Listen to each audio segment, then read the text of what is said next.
Faly miarahaba antsika vahoaka eto Antananarivo renivohitra tratry ny androandroany ary miarahaba ihany koa na totosany Didimasina omaly dia ny fifidianana be ny tanàna teto Antananarivo renivohitra.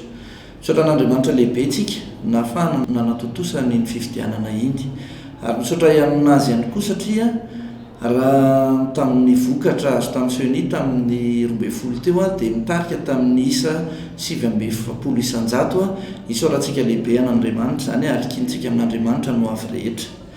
Na zany na tsy zany maro tamintsika vahoaka teto Antananarivo nalahelo satria noverizin-jo.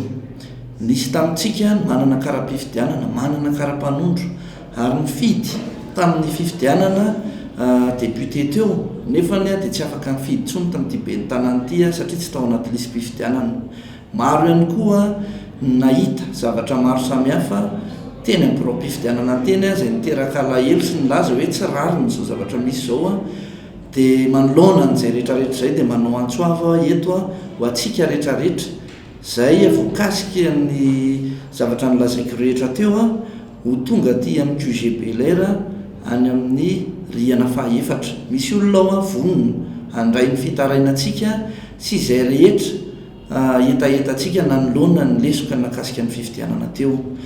Afaka atsotsika ihany koa ity laharana tarobia ity dia ny 3404 040 24 any Andriamatorija izy io ary tsika ilazana izay fitarainantsika izay ary azo ihany koa hifanantonana anaterantsika an'izay rasaka karazana fitarainana manoloana ny tsy fahatomombanana tamin'ny fifidianana omaly. Eto dia mbola miantso antsika rehetra ho tono tsara ary ametraka ny hoavin'ity fifidianana izay nataontsika ity eo am-pilatanan'Andriamanitra fa izay sitrapon'Andriamanitra no tanteraka eo.